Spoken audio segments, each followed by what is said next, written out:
I'm moving, yes I am. I'm moving. I'm moving. I'm moving, yes I am. I'm moving. I'm moving. I'm moving, yes I am. Groove Nation inspires me to bust loose and break free. I'm dancing through my dreams, bursting at the seams. I'm feeling groove-alicious. Who knows who I am? 'Cause now is my time to have a groove state of mind. I'm grooving. I'm grooving. I'm moving, yes I am. I'm grooving. I'm grooving. I'm moving, yes I am. I'm grooving. I'm moving. I'm moving, yes I am. I'm moving. I'm moving. I'm moving, yes I am.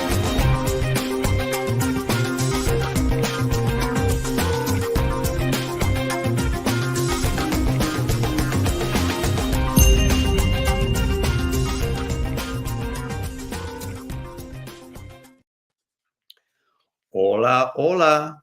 Buenas tardes.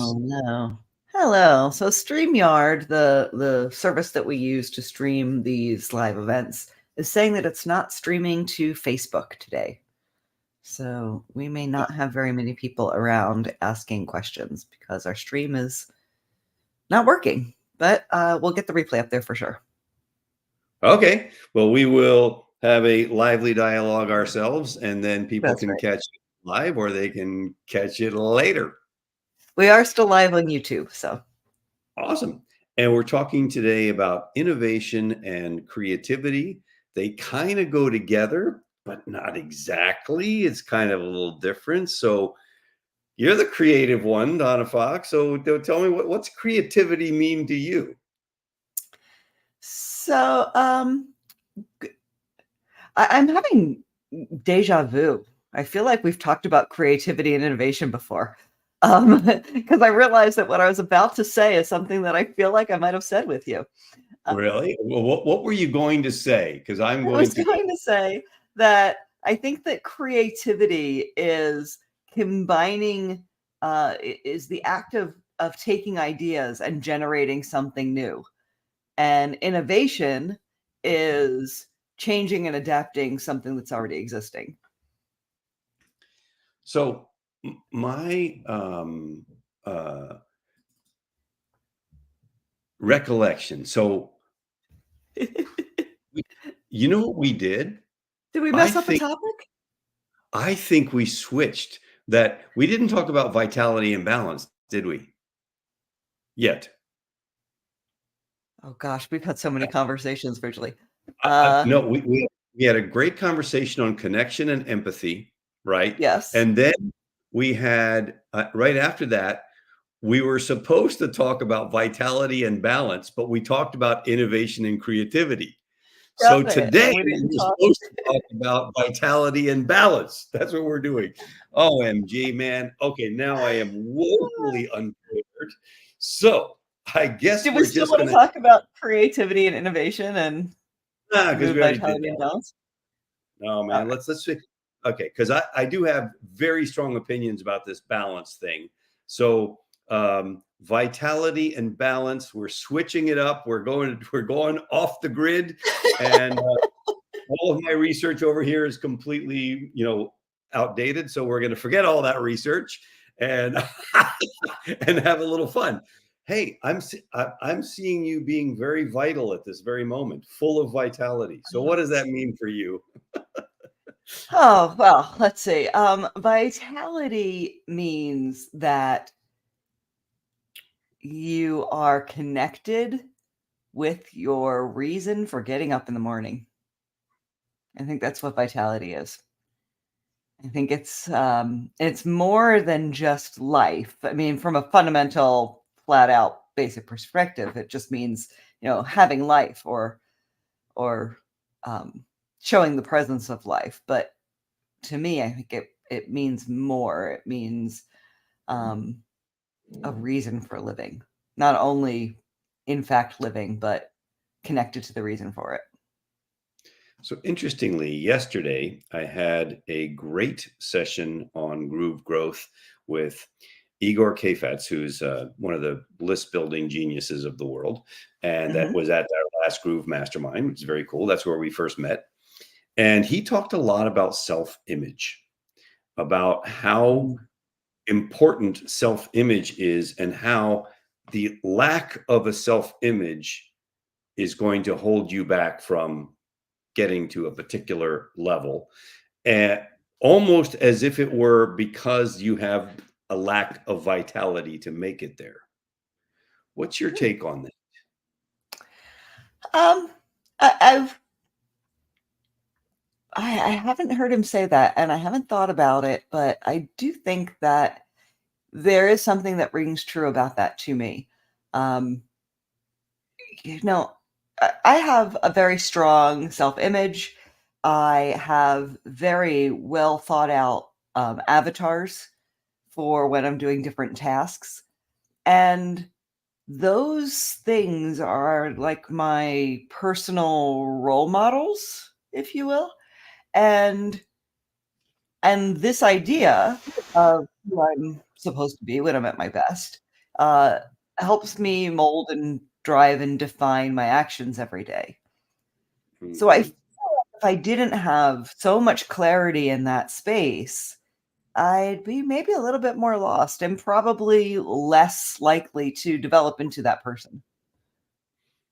Mhm. So here's what John Maxwell has to say on this topic. John Maxwell says, "We act in response to how we see ourselves. We will never go beyond the boundaries that stake at our true feelings about ourselves. Those new territories can be explored only when our self image is strong enough to give us permission to go there." That's kind of an Hmm. interesting approach, saying, hey, we're only going to go as far as our feelings about ourselves allow us to go. And if we don't work on those, we're going to self-sabotage.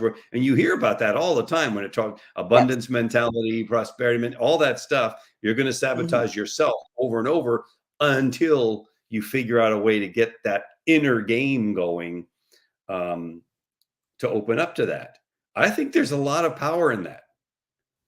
Then the Yes, I question do. becomes, what do you do? How do you if we know we have to have that vitality to expand, how do you grow that? Or how do you protect it? Or how do you even get there? Where do you start? What do you think? Well, um, I think that it's interesting that you pair vitality with balance because I think that balance is essential or key to living a life full of vitality. I think burnout is a real thing.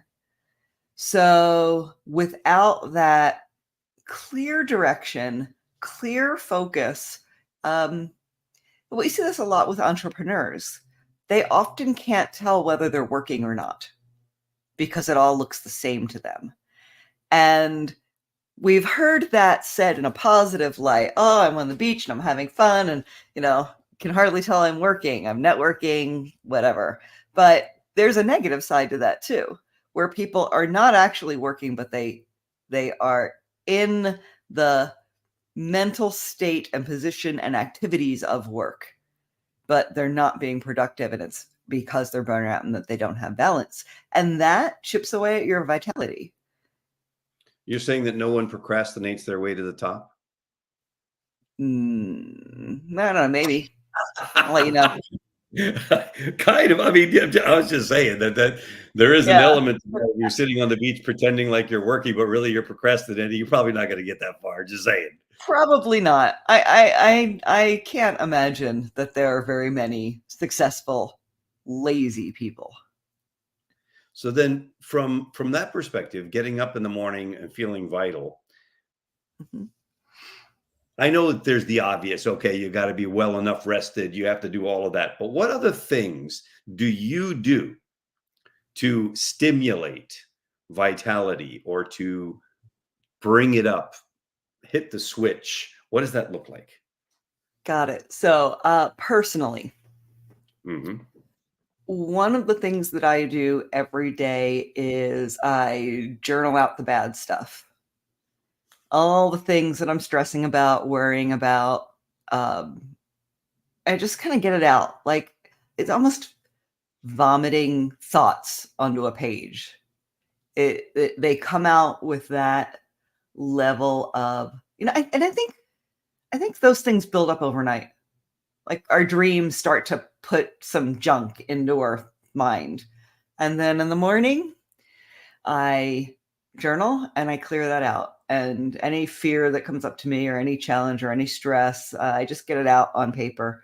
And then I follow that up with affirmations that are more like reminding me how I want to be thinking and how I want to view things.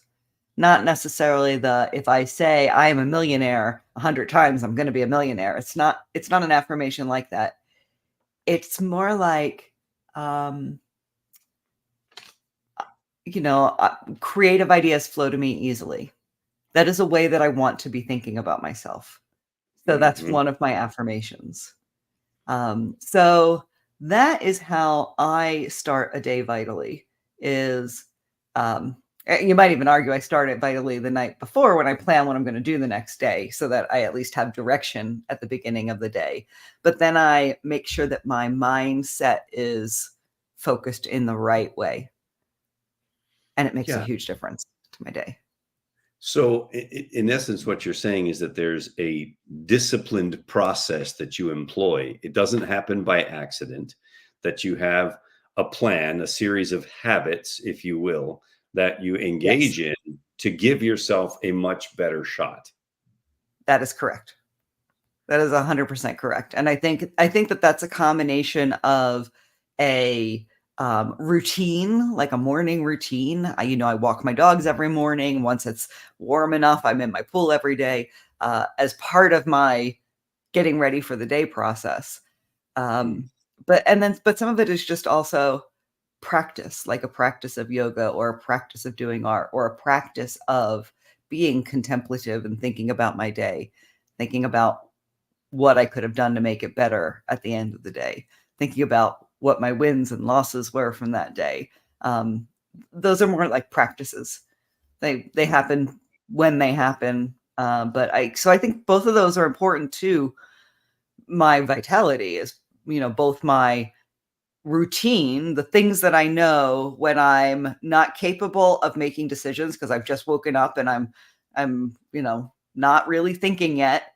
It's really great to have a routine to jump into that gets me on the right path. But then also some practices like my gratitude practice, Mm. my meditation practice that keeps me mentally there as well.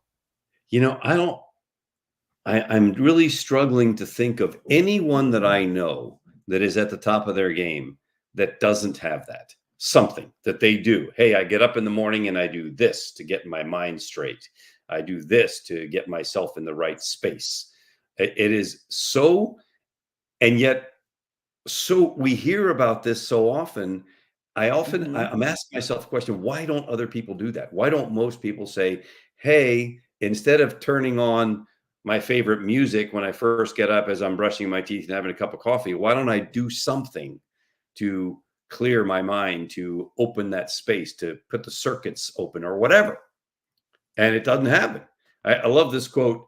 Charles Cherani said, most great men and women are not perfectly rounded in their personalities, but are instead people whose one driving enthusiasm is so great, it makes their faults seem insignificant. In Hmm. other words, they're full of abundant vitality. Yes. And I think that somehow, man, what can we do to encourage people? Do a practice, do something, find your lane, whatever that thing is. For me, is chanting, and I never go a morning without it. I just don't. Haven't done that in decades. For me, it's probably journaling. And when I do walk my dogs, I consider that active meditation. I don't do it while talking on the phone. I don't do it while wearing headphones. I don't listen to music. I'm connected to the moment. I don't know how we get more people thinking that it's important to slow down to go faster. Yeah. Especially it happens in business with entrepreneurs, because entrepreneurs really become doers. Do. And then finding the time to step back from the efficiency that you have developed in order to get other people doing 70% of what you used to do, so that you can free yourself up, because they're never going to do 100%. That thing is really hard for entrepreneurs to really be able to say, I can't be in charge of all these things and grow, even though I'm better at most of them than anybody I might bring in to do them. That mentality is really prevalent in the entrepreneur. Yeah. And to your earlier point about not knowing any really successful people that don't have a routine to make sure that they stay in vitality, I do, and they're miserable. They're successful, but miserable. Interesting. So they're able to do one thing, but not take care of the mind piece somehow. Not take care of the mind piece, not take care of the family piece, not take care of, like, it's, I'm a firm believer that for most people, there truly is not enough time in the day to do all of the things that you want to do. And this means you have to make some hard decisions. Now, and I find that having some sort of routine that recognizes that resources are limited, that help me maximize the resources that I have, so that I can do more of all of the things that I want to do, is very essential to me. Yeah. I don't know if everybody wants to do as much as I want to do. Let me say that again. I know that not everybody wants to do as many things as I want to do. I agree. I think that's so. I wonder if, and I wonder if people really need to have discipline if they don't want to do a lot of things. Like, I'm kind of arguing the counter side of our point. We're both so disciplined people. Like, you know, if you haven't been on many GrooveGrowths before, I can tell you one thing. Ridgely and I are both disciplined. We think a lot, we read a lot, and we follow our practices.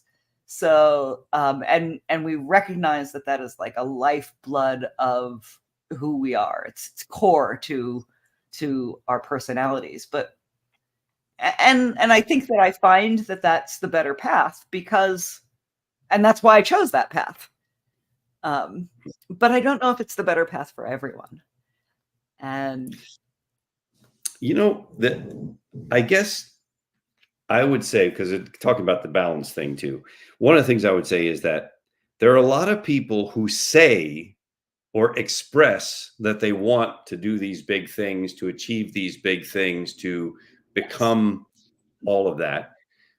And yet there's a disconnect between that and the effort that is required, and the discipline that is required, and the whatever, because it doesn't come easy. And there's a lot of, I know Wayne Dyer used to always say, I don't want to be better than anybody. I just want to be better than I was yesterday. Right. And that, which is nice. I mean, Jim Rohn said the same thing, basically. Don't worry about who you are right now, but worry a great deal about who you are becoming. Yes. But that's not common at all. Too many people just fall into something. Hey, I'm cruising along. I graduated. I've got this piece of paper. It says I'm supposed to be employed now. Oh, I guess I got to pay my rent. I'm going to take a position that has absolutely nothing to do with anything that I care about, but it happens to just be there. And then I wake up and 10 years went by. Yeah. What? But that happens a lot, despite the fact that, people are thinking or saying, hey, I'd like to do this, I'd like to accomplish that. But wait a second, where's the piece of, oh, what do I have to do to be a little better than yesterday, as Wayne said? I think that we have a desire to be part of creation, and that all of the entertainment that is easily available to us at our fingertips has us feeling like we're part of that. And it's an illusion. I think that, my creativity soared when I stopped turning the television on. And I think that that's probably what gets people into that position where 10 years later, they wake up 10 years later and they found that they've gotten in this trance. And that's kind of what it is. I mean, we're all in trance all the time. Like anyone who talks about hypnosis will tell you that we just all walk around in a state of trance. So rather than fight that, I think that you and I have decided that we're just going to control the trance a little more. Yeah. Yeah. And find something that inspires you to work hard enough to get out of that trance and go forward. Yeah. Like Og Mandino's, I had a great quote from Og Mandino. He said, every memorable act in the history of the world is a triumph of enthusiasm. Nothing great was ever achieved without it, because it gives any challenge or any occupation, no matter how frightening or difficult, a new meaning. Without enthusiasm, you are doomed to a life of mediocrity, but with it, you can accomplish miracles. And I think that's right. I mean, I tell you, I have family members who are just whiners. And it's not as though they don't get a dose of enthusiasm, at least from me. Yeah. But it doesn't seem to change their whiny nature. Mm-hmm. And sometimes I find myself a bit baffled. The chatter is, I'd like to do this. I'd like to go here. I'd like to do there. Okay, well, what are you doing about it? Oh, We know that people can change. If we've experienced it ourselves, we've seen it happen. We know that it's really just about a series of decisions every day to become what it is that you want to become. So many people don't. And I think that it is a combination of the belief that they don't share that belief that people can change, or that they could change. And maybe a lack of knowledge about it, which is why I really love this GrooveGrowth program, because not only do we talk about places where people can improve their lives, but also resources to do so.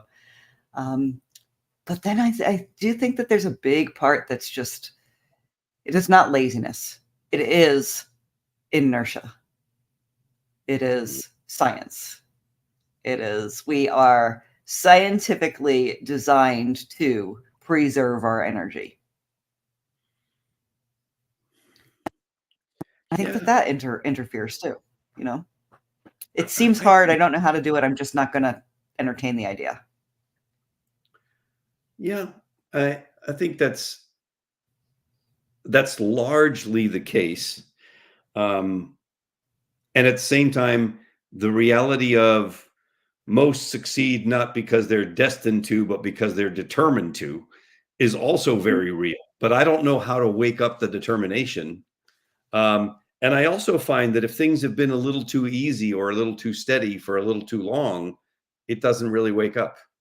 I have a situation right now within my own family, and I'm sure every family has similar people. You got those that are determined and are growing and are succeeding, those that are kind of halfway doing mediocre, those that are whatever, etc. And I wish I knew, in conversations with my very successful brother about what to do about this situation. We are at a loss of what we can do, other than recognizing that we don't believe anything will change unless the pain gets dialed up. And that's a hard thing to wish on a family member. It's a hard thing to recognize the truth of, because I don't want it to be true. You know? Yeah. Yeah. And you don't want to be the bad guy or the bad person, but the recognition is, wait, if it's been too easy for too long, but it's wrong, and finally somebody's helping to say, hey, this is wrong, and you're headed down a really bad track, and then we know it's a bad track, and we can see what the outcome is, and it's clear as day that's what's going to happen. And then you get to the realization of, you know what? Until the pain gets dialed up, not a thing we say is going to make a difference. Rough. It's a hard one to swallow, Ridgely. It is. Right? I know the truth of it, and it's still hard to swallow. It's hard to swallow because I selfishly don't want to believe that it takes me that long to make any real change or improvement. But I know that at times it does. And I know that at times I need to feel a lot of pain before I am motivated to do something. So yeah, that is a truest. It hurts personally. Muhammad Ali said, champions aren't made in the gym. Champions are made from something they have deep inside, a desire, a dream, a vision that they got to bring out. And so here's a funny one in this topic. How many privileged kids do you know that go on to become top professional athletes? There might be a golfer. Yeah, you're reaching. Yeah. You're reaching, right? Yeah. Because there wasn't enough motivation or drive or whatever to. I mean, I came from a very difficult background, and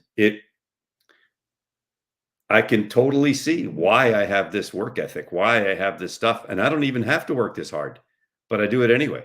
I don't know any different. In fact, I'm not even sure that I like the idea of less. So, All right. What do you think about this balance idea? Because I got some big stuff about balance. Balance has been one of my personal struggles, or at least challenges, finding balance. I tend to be kind of an all or nothing kind of person, and I often fall into the excesses. Work all day one day, play all day the next day, rather than work half a day, play half a day. Balance is a challenge for me. I don't like it. Yeah, good. I've never liked it. I've always thought that's just such a ridiculous idea. Oh, we're just going to try to see if we can't put everything in order here and da da da. And I guess the reason why I have resistance to it is perhaps my own interpretation, which may not be valid. This idea, oh, you got to find the work-life balance. Oh, you got to do this, and you got to make sure you got all time for this and time for that and whatever. And yet the people that I vibe to, they don't seem that way at all. They're ballers. They're players. They're in the game. And in the game, you're not trying for balance. You're trying for excellence. You're going for it. You're in the mix. And it's not about, I really don't think I should run very fast today because yesterday I ran fast. I don't get it. Yeah, maybe balance is fed to us as a way to avoid burnout. Yeah, and I'm not saying that we shouldn't take care of ourselves. I'm not saying that we shouldn't have a recognition. One of the things that happens to me now that I'm a little older is I still am absolutely driven and determined and get up. I'm a fairly early riser, get up and get to work. But I'm clear that there comes a point at which I'm not as valuable as I used to be in the day. And I just say, stop, you're done. Mm-hmm. But that doesn't feel like balance. That just feels like I went until I had the recognition, you're done, get out. Because it's not like I'm slacking throughout getting, oh, you know what? Yesterday was a really rough day. Today I better make it easier. Really, man? What are you trying to do? Where are you trying to get to with your life? But I like the concept of balance, though, when I think about stability. So, balanced emotions, a balanced budget, a balanced diet. Like, these seem to be smart things. Yeah. But maybe balance is not something that is, or maybe balance is what helps us modulate our passions. The idea of balance. Maybe. Yeah, I don't. So I'm with you. I'm with you on the balance idea. Is that it baffles me. It's always baffled because it gets a lot of wordplay. It gets a lot of even gurus saying things. But then you find out that Tim Ferriss, who wrote the 4-Hour Work Week, works 80 hours a week. Yeah. Right. So it's like, come on, man. I'm glad you were smart enough to write a book, but that ain't your game.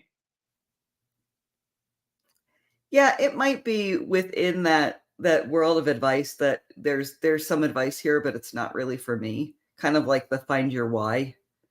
I've never resonated with this idea that you have to find your why, and if your why is big enough, you won't have any challenges. Life will be easy because you'll know your why. No, no, it's not going to be easy. Yeah. It may help you understand your behavior, but it's not going to change a damn thing other than having some understanding. It left me, that whole concept left me with a feeling for about 10 years that my why wasn't big enough. I would never be successful because I don't have a big enough why and I can't figure one out. Mm-hmm. One of those many ways. Go ahead. Here's a balanced concept for you. Mm-hmm. If you read stressed backwards, it's desserts. I'm all for that that balance. Yeah. Balance.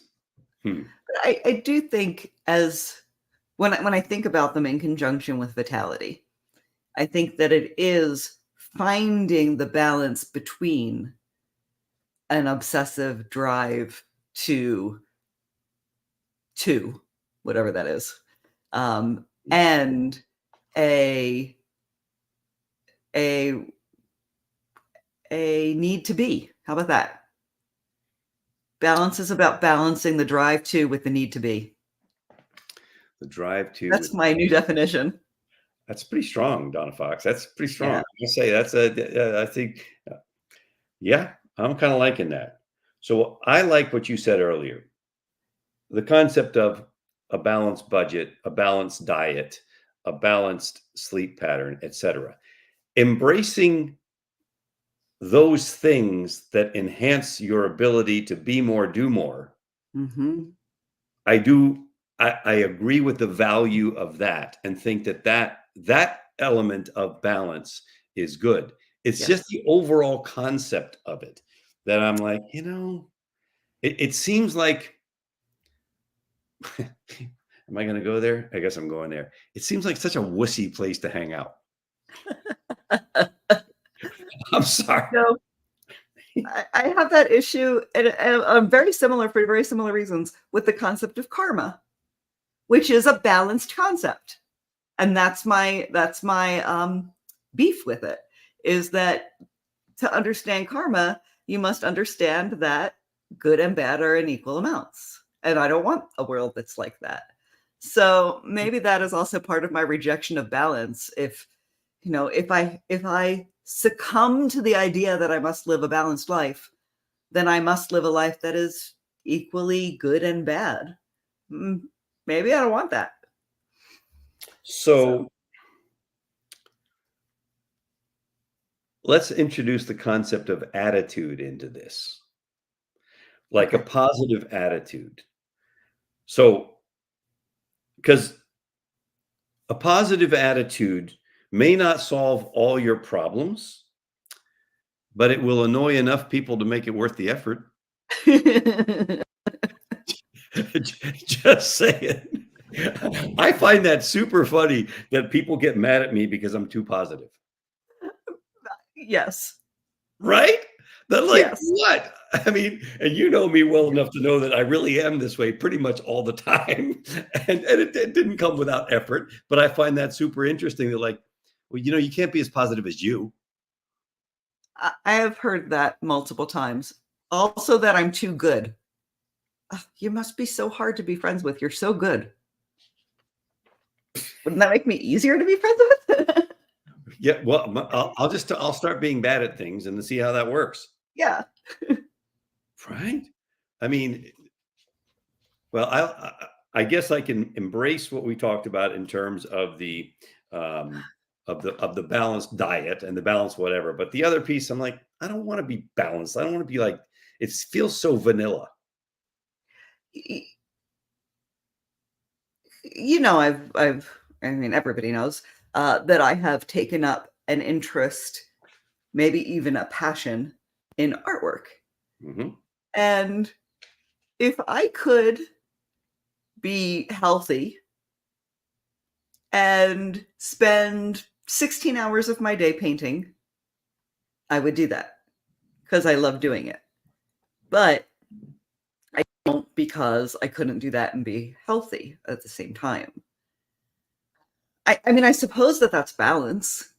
I don't think of it that way, though. So maybe it's just the word you're quibbling with. I guess we are. I mean, Yeah. sometimes it's like somebody has to make the jobs that allow people to complain about the people who make the jobs. But you still got to make the jobs. Yes. Yeah. And the people who are complaining about the people that are making the jobs are the ones seeking balance. Those other people are Yeah. making the jobs. I mean, we're in an expansive, expanding space in my company because I hit a vein, and the people who are in my employ, I can see some of them are looking for balance.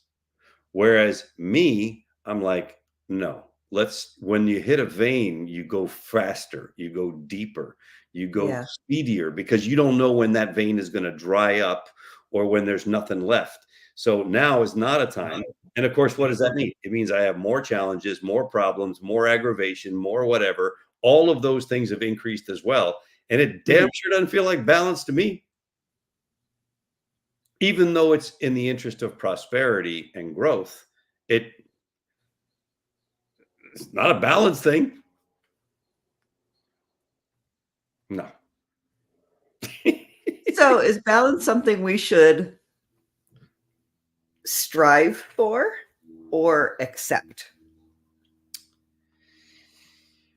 Well,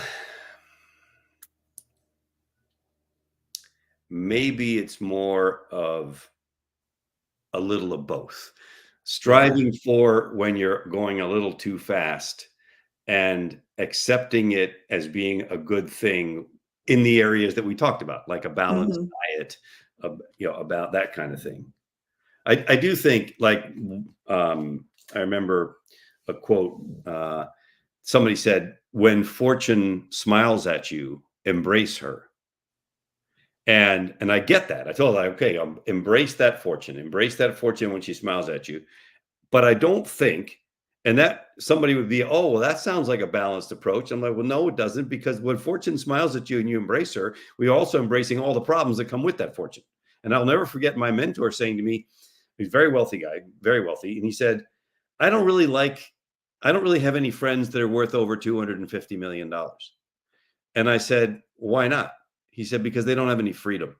They're always on the phone. You're on the golf course, they get interrupted. This happens, whatever. And I really try to stay away from, I have a couple billionaires that I know, but I really don't like hanging out with them because they really don't have any balance, so to speak. This is real. I mean, this is 100%. He flat out told me I make sure as soon as I meet somebody, as soon as I find out that they're worth the blank, I know there's not much of an opportunity for a friendship because they're the ones that are working harder than everybody else. And I think he also was the guy who said, and the only thing that's easy about money is losing it. So, okay, I'm stopping my rant on balance. I know all kinds of people probably listening going, Ridgely's just on a roll about this balance thing. He need to just shut up and back off. It's such a challenge too, and like we can't figure out if it's a good thing. And maybe that is the kind of mystery that lies in some of these concepts, is that if we think about balance as something that we recognize that we're out of and we need to return to with our budget, our diets, our emotions, that's a good way to approach balance.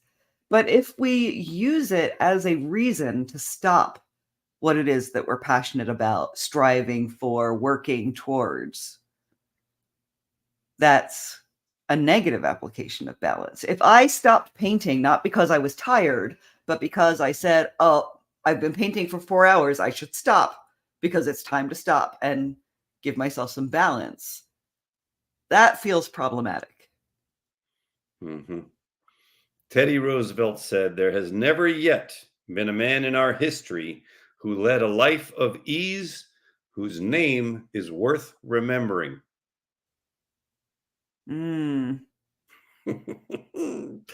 Teddy Roosevelt didn't have a life of ease, that's for sure. Yeah, that is for sure. And that is wise and notable.